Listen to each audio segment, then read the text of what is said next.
हमें तो इस चीज़ का डर लग रहा है कि भारत का जो विजिट होने वाला है हमारे प्राइम मिनिस्टर बालन जी का, वो नहीं होने के भी कगार में जा सकता है। जब तक राज्यसभा में स्टेबिलिटी नहीं आएगा तब तक नेपाल के पॉलिटिक्स में स्टेबिलिटी नहीं आएगा जी। तो बिफोर लीविंग फॉर दिल्ली, पहले तो ये 182 जो मेंबर्स हैं उनको बैठ के सीरियसली थिंक आउट करना चाहिए। बिफोर लीविंग फॉर दिल्ली, बालन शाह और जो बाकी 182 मेंबर्स हैं, इनमें से बालन शाह और बाकी 181 जो मेंबर्स हैं उनको बैठ के जी सारे प्रॉब्लम को गंभीरतापूर्वक विश्लेषण करके एक निष्कर्ष में पहुंचना चाहिए। हम लोग ये 2/3 होने के बाद एक स्मूथ गवर्नेंस होगा, जो गठबंधन का कल्चर ख़त्म हो जाएगा। हाँ, वो सोच के हम लोग ने एक रेवोल्यूशन के माध्यम से 2/3 सीट दिया राष्ट्रीय स्वतंत्र पार्टी को। दोस्तों, राष्ट्रीय सवाल और नेपो इन पॉडकास्ट में आप सभी का स्वागत है। मैं हूं आपका भाई सुमन। आज हम नेपाल के बारे में बातचीत करने वाले हैं, नेपाल की आंतरिक राजनीति के बारे में बातचीत करने वाले हैं। बातचीत के लिए आज हमारे पास राजनीति का विज्ञ तथा विश्लेषक श्याम बस्नेत जी आज हमारे पास मौजूद है। हम उनके साथ आज नेपाल और इंडिया की पॉलिटिकल जो घटना है उनके संदर्भ में लेकर बातचीत करने वाले हैं। सर, स्वागत है आपको। धन्यवाद। नेपाल में जेनजी विद्रोह हुआ, उसके बाद 2/3 मेजोरिटी का साथ नए सरकार की गठन हुआ बालेन्द्र शाह के नेतृत्व में। वो सरकार गठन होने के बाद भी अभी भी नेपाल में पॉलिटिकल स्टेबिलिटी कायम नहीं हो सका है। ये क्यों हो रहा है? अभी के वक्त में ऐसा कहा जाता है कि बालेन के खिलाफ उनके ही पार्टी के लोग भी खड़ा हो रहे हैं, ऐसा बोल रहे हैं। क्यों ऐसा हो रहा है अभी के वक्त में नेपाल में? देखो सुमन भाई, अभी वर्ल्ड में ही अस्थिरता है जी। दुनिया में जब अस्थिरता है तो हमारे यहाँ होना स्वाभाविक है जी। पर 35 साल के बाद हमारे यहाँ एक स्टेबल गवर्नमेंट हमारे यहाँ फॉर्म हुआ है बालेन्द्र शाह के नेतृत्व में। जी। आफ्टर जेनजी आंदोलन, जी, है कि नहीं? हाँ। तो हम लोगों को तो बहुत आशा है इस सरकार पर। आज हमें भारत, चाइना से अपना रिलेशन, खास करके भारत से अपना रिलेशन जी मजबूत करके नया वर्ल्ड 21st सेंचुरी में हमें आगे बढ़ना है। हाँ। इसलिए यंग जनरेशन को नेपाली जनता ने आप लोगों को इस स्टेज में पहुंचा दिया है। जी, वोट देकर। 2/3 देके। और अभी जो भारत का विजिट का जो चर्चा चल रहा है नेपाल में, उसके साथ साथ जो ये अनस्टेबल बात बाहर निकल के आ रहा है पार्टी के अंदर से, पार्टी के बाहर अगर होता जी। तो ये 2/3 गवर्नमेंट जो है ये उसको संभाल लेता, जनता भी उसको संभाल लेता। जी। पर क्योंकि ये पार्टी के अंदर से है तो हमें तो इस चीज़ का डर लग रहा है कि भारत का जो विजिट होने वाला है हमारे प्राइम मिनिस्टर बालन जी का, वो नहीं होने के भी कगार में जा सकता है। वो भी खतरा है अभी के वक्त में। या अगर अनस्टेबल गवर्नमेंट को हेड करके बालन जी भारत जाते हैं तो जो अंडरस्टैंडिंग वो कायम करके आते हैं या जो एग्रीमेंट MOU साइन करके आएंगे, उसको स्टेबिलिटी कैसे मिलेगा, ये भी एक हम लोगों को ओवरथिंक करना चाहिए। तो ये सब चीज़ से नेपाल में अभी कंफ्यूजन है। जी। और इस चीज़ में भारतीय चैनल में GS बूस्टर एक चैनल है जी। हमारे अनु भाई जी का, वो काफ़ी इम्प्रेसिव है हमारे लिहाज से। जी। पर उसमें सिर्फ रोजी पिक्चर है। हाँ। हाउ टू इम्प्लीमेंट दैट वो हमारा साइड का बात है ना। जी। वी ऑल नो कि हमारा रोजी पिक्चर ये है, ये होना चाहिए, भारत से हमें ये मिलना चाहिए, भारत से उससे अधिक मिलना चाहिए, हमें नहीं मिल रहा है। पर यह है कि हम उस चीज़ को अपने जनता तक भारत से वो सहूलियत, वो सहयोग लेके हम प्रत्येक जनता को उस सहयोग और उसका फ़ायदा लाभ पहुंचा सकते कि नहीं सकते, समस्या इसमें है। हम लोग ये 2/3 होने के बाद एक स्मूथ गवर्नेंस होगा, जो ये जो गठबंधन का कल्चर ख़त्म हो जाएगा। हाँ, वो सोच के हम लोगों ने एक रेवोल्यूशन के माध्यम से 2/3 सीट दिया राष्ट्रीय स्वतंत्र पार्टी राष्ट्रीय स्वतंत्र पार्टी को। अब उसी पार्टी के अंदर से पुराने जो पार्टी के मेंबर हैं या सभापति बोलिए और प्राइम मिनिस्टर के बीच में अगर मिसअंडरस्टैंडिंग हो गया तो जितना भी रोजी पिक्चर हमारे अनु भाई वहाँ पिक्चर पेंट करें, उससे क्या फ़ायदा हमें जी। तो इसके लिए हम लोगों का जो प्रोग्राम है, हम लोग चाहते हैं कि जनता समझे।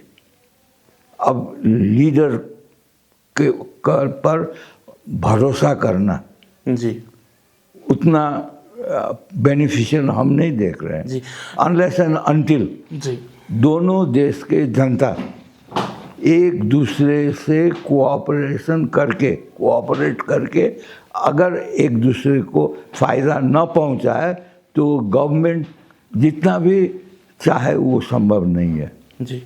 तो हमारा ख्याल ये है कि पहले बिफोर लीविंग फॉर दिल्ली, बालन शाह और जो बाकी 182 मेंबर्स हैं, इनमें से बालन शाह और बाकी 181 जो मेंबर्स हैं, उनको बैठ के जी सारे प्रॉब्लम को गंभीरतापूर्वक विश्लेषण करके एक निष्कर्ष में पहुंचना चाहिए।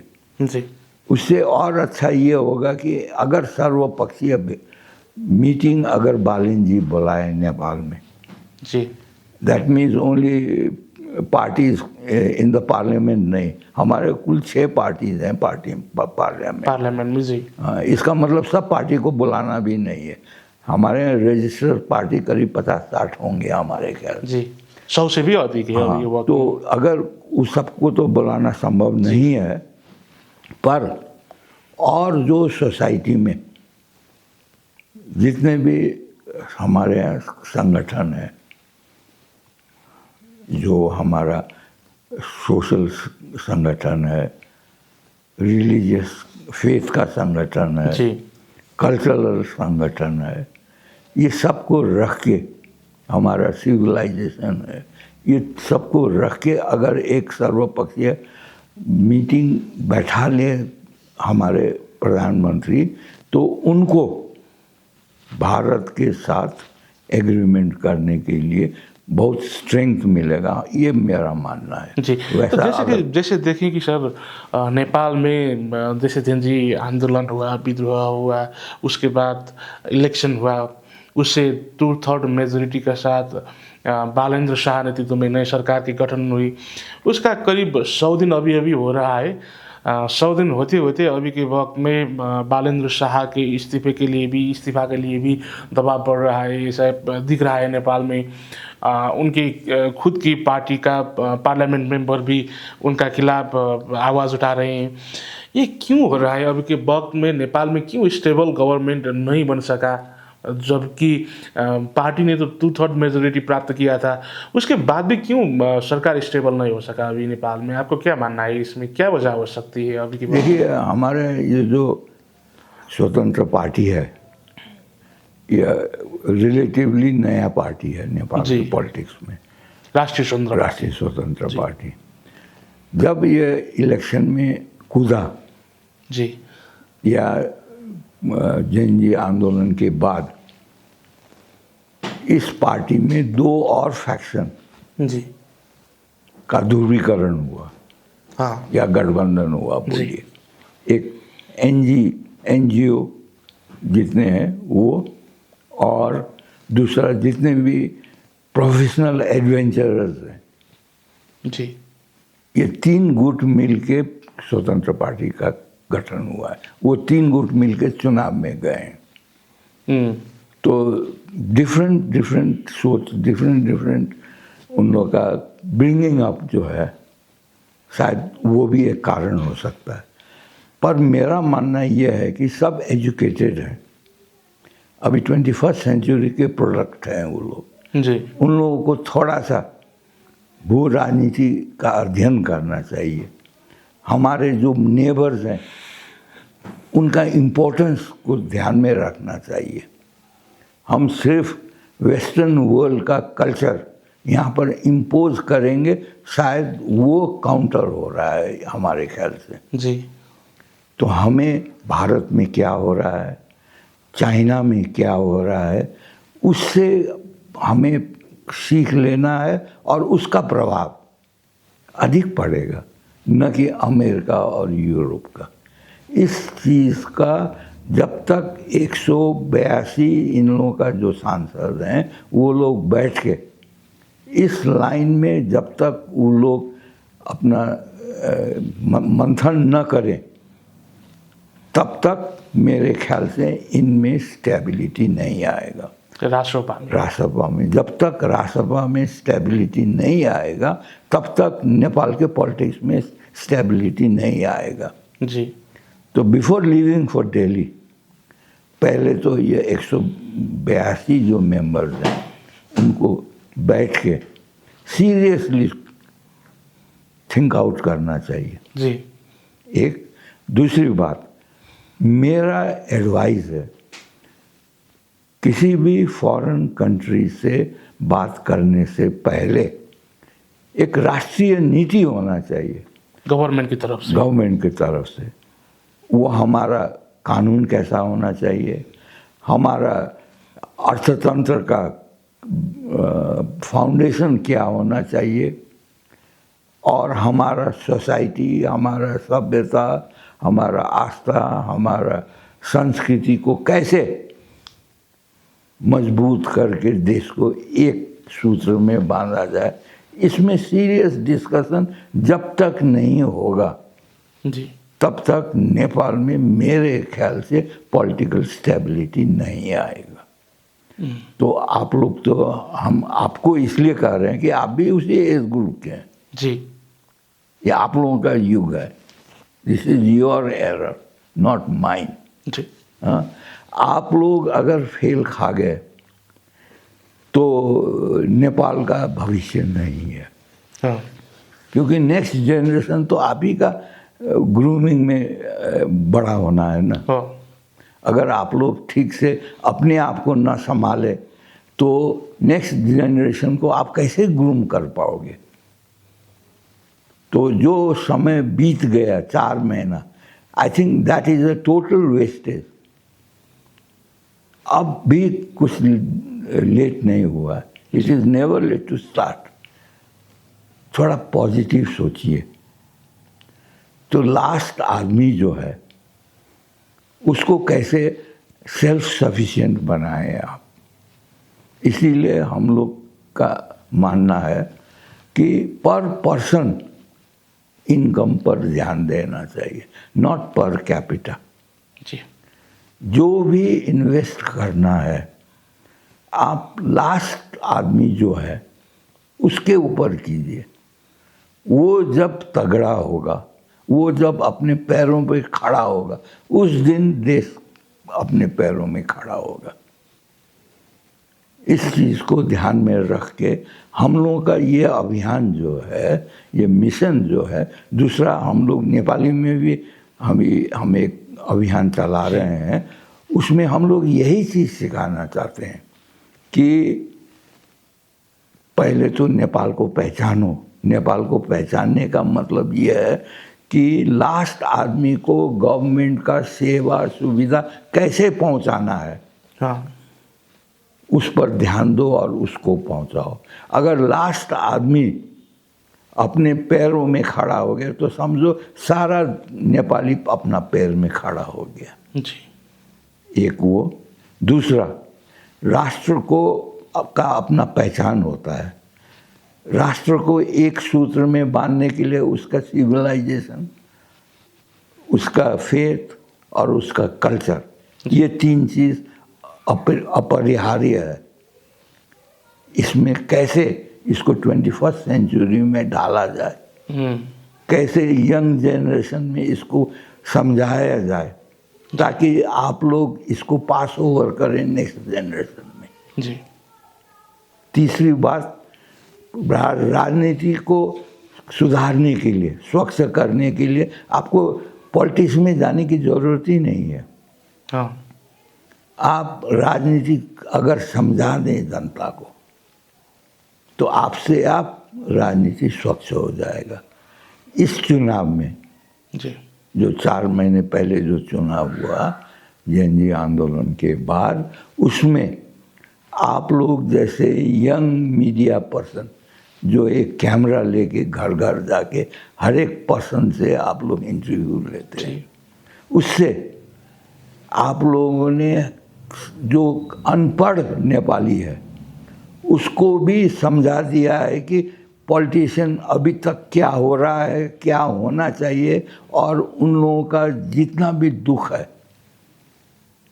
उसका कारण क्या है, यह आपने समझा दिया। इसलिए 2/3 दिया है। इस संविधान कॉन्स्टिट्यूशन के अंतर्गत आपको 2/3 क्या, एक सिंपल मेजॉरिटी लाना करीब करीब इम्पॉसिबल था। जी, वो तो हम ही लोग कर रहे हैं जी। वो हो गया, इसलिए इसका देन आप लोगों को जाता है। तो जब इतना आप कर सकते हैं, 3 करोड़ नेपाली को आप समझा सकते हैं, तो आप ही के भाई बहनों को हम लोगों ने वोट दिया है, आप ही के एज ग्रुप को हम लोग ने वहाँ पर वोट दे के आज प्राइम मिनिस्टर बनाया है, मंत्री बनाया है, सारा पावर आप लोगों को दिया है। तो इन लोगों को भी समझाना आपका काम है। जी। जैसे कि सर आगे हमने बात किया था, पहले हमने बात किया था कि नेपाल में बालेन्द्र शाह के खिलाफ एक तगड़ा माहौल बन रहा है। जैसे कि कुछ समय पहले तक बालेन्द्र शाह भारत भ्रमण के लिए या बोलूँ भारत दौरे के लिए राजी नहीं थे। वो बोलता था करीब 1 साल तक मैं कोई भी और कंट्री की विजिट नहीं करूँगा, वैसा बोलते थे।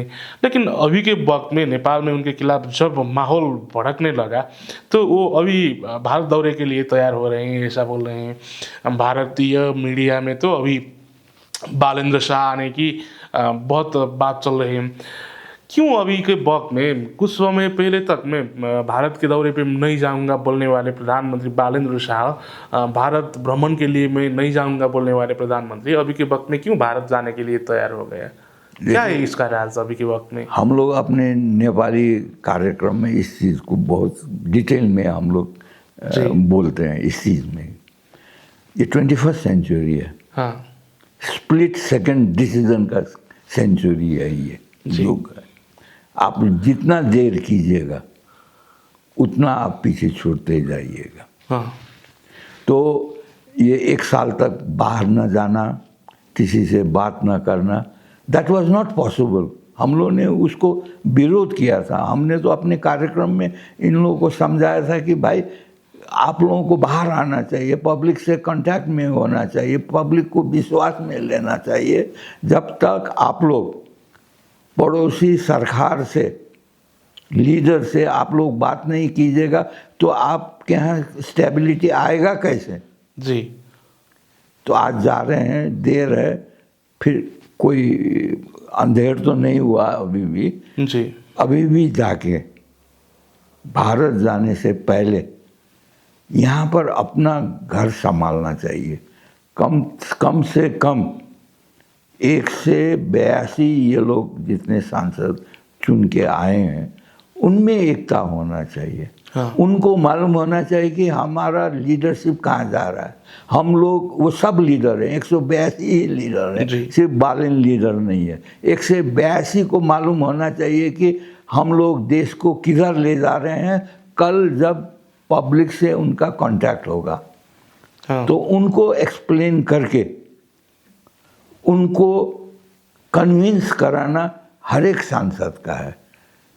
ये सिर्फ लीडर के जिम्मा छोड़ के अपना रिस्पॉन्सिबिलिटी से आपको भागने के लिए ये पोस्ट नहीं दिया गया है। जी। मैं इस चीज़ अगर- का अगर- सॉल्यूशन, मैं एक चीज़ ख़त्म कर दूं, इस चीज़ का सॉल्यूशन मैंने एक ही कहा है कि 180 सांसद एक जगह बैठो, जी। वहाँ पर अपने पार्टी प्रेसिडेंट रवि लामिछाने जी को भी बुलाओ, प्राइम मिनिस्टर बालेन को भी बुलाओ और 182 बैठ के जी। उनसे पूछो कहाँ ले जा रहे हो हमें, क्या होना चाहिए। सबको मालूम है क्या होना चाहिए। 2 दूनी हर वक्त 4 होता है। हाँ। आप लोग 5 बनाना चाहते हैं, बालन जी 5 बनाना चाहते हैं, रवि जी 3 बनाना चाहते हैं, इसीलिए इन लोगों का मेल नहीं है। आप लोग बताइए कि 2 दूनी 4 है। आपका जो कर्तव्य है वो राष्ट्र के प्रति आपका कर्तव्य है और लास्ट सबसे कमज़ोर आदमी के प्रति आपका कर्तव्य है। उस हिसाब से आप लोग प्लान बनाइए, एक रोड मैप बना के दीजिए अपने प्राइम मिनिस्टर को और अपने सभापति को। उसके बाद भी अगर वो लोग न माने तो पार्टी टूटने मत देना। जी। 180 बैठ के दोनों को साइडलाइन करके एक तीसरा आदमी को लीडर बनाइए अपने आप में से। इन लोगों का जो मैसेज है ये रूलिंग पार्टी के एमपी के लिए। हाँ, आपका। हाँ। अगर यह नहीं हुआ तो भारत जाके मोदी जी के आशीर्वाद से भी यहाँ कुछ नहीं होने वाला है। जी। कुछ नहीं होने। अभी के वक्त में देखें तो बालेंद्र शाह नरेंद्र मोदी जी के आशीर्वाद लेने के लिए जा रहे हैं, ऐसा बोल सकते हैं? वैसा नहीं समझना चाहिए। अगर वो उनका एम वो है तो वो मेरे ख्याल से गलत है। जी। अभी पार्टी सभापति रवि लामिछाने जी को तो भव्य स्वागत हुआ है भारत में। जी। एक हेड ऑफ द गवर्नमेंट के हिसाब से ही स्वागत हुआ। मोदी जी ने भी उनसे बात की है, शायद वो उनके दिमाग में चढ़ गया है। जी। वैसा नहीं होना चाहिए। जी। मोदी जी ने उनको जो शक्ति या जो एडवाइस दे के भेजा है वो देश सेवा के लिए है, नेपाली जनता के सेवा के लिए, अपने आप को बलवान समझने के लिए नहीं है। अगर बालेन शाह वही गलती करने के लिए अगर भारत जा रहे हैं तो ये उनका भ्रम है। जी। वहाँ भारत जाने का मतलब यह है कि हमारे जितने भी आउटस्टैंडिंग प्रॉब्लम्स हैं, हाँ। जितने भी डिस्प्यूट्स हैं, उसको ख़त्म करना है। लॉन्ग टर्म हमारा ट्रांजिट, ट्रेड, कनेक्टिविटी, हमारा टेक्नोलॉजी, जी। इसमें एनर्जी, ये सब चीज़ में एक लॉन्ग टर्म एग्रीमेंट होना चाहिए। जी। अब तो ये तो 2/3 मेजॉरिटी का गवर्नमेंट है ना। इससे पहले हमारे यहाँ गवर्नमेंट का कोई फिक्स्ड टेन्योर नहीं होता था। जी। आयु नहीं था। अब तो फिक्स्ड आयु है ना। इसको तोड़ना किसी के हाथ में नहीं, आप ही लोगों के हाथ में। अगर बालेन और रवि एक दूसरे से झगड़ा करना शुरू कर दे तो ये जो स्ट्रेंथ है ये तो टूट जाएगा ना। जी। तब भारत भी क्या कर सकता है, चाइना भी क्या कर सकता है, जनता भी क्या कर सकता है। तो अभी कम से कम अभी जो 4 साल और 8 महीना बाकी है, 4 महीना तो गुजर गया। जी। इसको यूज़ कीजिए। नेशन को क्या चाहिए उसको ध्यान में रखिए, उस हिसाब से आप लोग प्रोग्राम बनाइए। भारत से सहयोग लेना है, भारत से सहयोग लीजिए। चाइना से सहयोग लेना है, चाइना से सहयोग लीजिए। जो भी सहयोग दे, शर्त नेपाल का एक ही होना चाहिए कि इंटरनल इंटरफेरेंस नहीं होना चाहिए। जी। जैसे कि सर अभी के वक्त में अगर बालेंद्र शाह भारत दौरे पे गए तो ये भी सवाल है कि जैसे कि नेपाल ने बहुत सारे कंट्री के साथ या बोलूँ बहुत सारे देश के साथ अच्छा रिश्ता कायम किया है, चाहे वो चीन हो, भारत हो या अमेरिका हो। अगर बालेंद्र शाह भारत के दौरे पे गए तो कहीं ये जो मित्रवत संबंध जो है, रिश्ता है, ये ख़त्म तो नहीं हो जाएगा अन्य राष्ट्र के साथ, या बोलूँ क्या एक कूटनीतिक जो संबंध है, रिश्ता है भारत, चीन, अमेरिका या अन्य पड़ोसी देशों के साथ, क्या वो कायम रख पाएगी बालेन? ये भी सवाल है अभी के वक्त में। आपको क्या लगता है बालेंद्र शाह ने इन सभी देशों के साथ अच्छा संबंध बचाने के लिए अच्छे कूटनीतिक संबंध या बोलूँ परराष्ट्र नीति बना पाएंगे? देखिए, जब तक आप लोग नेपाल का फॉरेन पॉलिसी, जी, फॉरेन इंटरफेरेंस मुक्त फॉरेन पॉलिसी नहीं होगा, तब तक यहाँ स्टेबिलिटी नहीं है। जी, अमेरिका के साथ आपका अच्छा हो सकता है, लेकिन अमेरिका उसमें अपना इंटरेस्ट देखता है। हाँ। चाइना के साथ पर्सनली आपका अच्छा हो सकता है, लेकिन उसमें आप चाइना को फेवर करेंगे। जी। भारत के साथ अगर आपका रिलेशन अच्छा हुआ तो फिर आप भारत को फेवर करेंगे। उससे यहाँ तीन शक्ति का यहाँ पर टकराव शुरू हो जाएगा। अभी तक 35 साल पंचायत सिस्टम के अंत के बाद अभी का जो 35 साल गुजरा है, इसी आधार से हमारे यहाँ स्टेबिलिटी नहीं हुआ ना। जी, तो हमारे एक्स किंग वीरेंद्र ने एक पीस जोन का प्रपोजल रखा था नेपाल के लिए। नेपाल के लिए। जी, अगर भारत उसमें साथ दे देता तो आज नेपाल का हालत वही होता जो हम आज विजुलाइज कर रहे हैं, जैसे कि नॉन इंटरफियरेंस। जी, हमें फिनेंशियल हेल्प नहीं चाहिए। ये हमारे लीडरशिप का इन्फीरियरिटी कॉम्प्लेक्स है।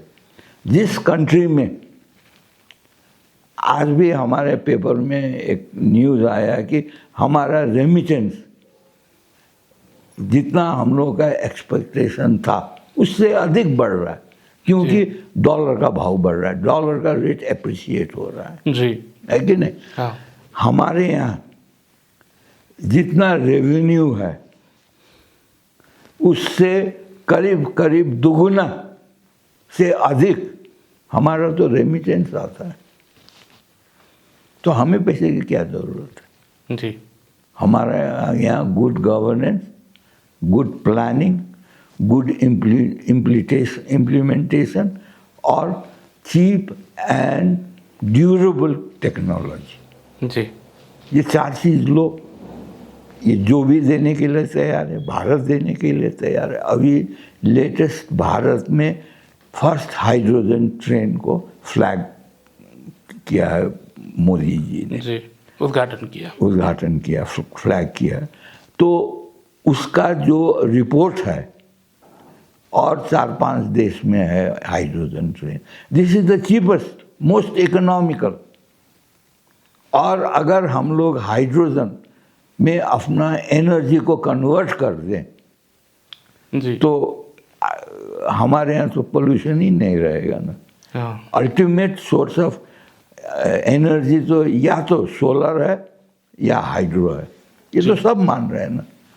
तो हम लोगों को तो शुरू से ही जाना चाहिए। We are virtually a virgin country in comparison to other countries. We are a virgin country. हमको जिधर मोल्ड करो उधर हम लोग मोल्ड हो सकते हैं। जी, हमारा प्लानिंग उसी हिसाब से होना चाहिए। जो गलती अभी के डेवलप्ड कंट्रीज ने किया है उसको हमें रिपीट नहीं करना है ना। हमें लेटेस्ट टेक्नोलॉजी चाहिए। हम लोग हार्ड वर्किंग पीपल हैं। जी, हमारे यहाँ 1/3 ऑफ द पॉपुलेशन करीब करीब तो बाहर जाके काम कर रहे हैं। हाँ, आपके भारत में भी मेरे ख्याल से 25-30 लाख नेपाली होंगे। जी, और we have been working there honestly. जितने भी क्राइम होते हैं उसमें मेरे विचार में 1% भी नेपाली का हाथ नहीं होगा। तो हम लोग नेपाल बनाने के लिए वी आर केपेबल। हमारे पास पैसा भी है। What we need is proper guidance proper assistant और नॉन इंटरफियरेंस। जी आप लोग जितना इंटरफियर कीजिएगा हमारे इंटरनल मामलों में उतना आपको तकलीफ होगा, क्योंकि हम लोग इनस्टेबल हो जाएंगे। तो दूसरा फोर्स भी, चाइना भी इंटरफियर करेगा, अमेरिका भी इंटरफियर करेगा, तो आपको तो उन सब से भिड़ना पड़ेगा ना। जी वो चीज़ हम लोग नहीं चाहते हैं, नहीं होना चाहिए। हमारे यहाँ पर्सनल इंटरेस्ट को जब तक हमारे नेता लोग त्याग न दे तब तक हमारे यहाँ स्टेबिलिटी नहीं आएगा। ये ध्रुव सत्य है। जी हमारे ख्याल से भारत जाने से पहले एक सीरियस मीटिंग होना चाहिए 182 जो मेंबर्स ऑफ पार्लियामेंट हैं स्वतंत्र पार्टी का, जी और एक सर्वपक्षीय एक मीटिंग होना चाहिए।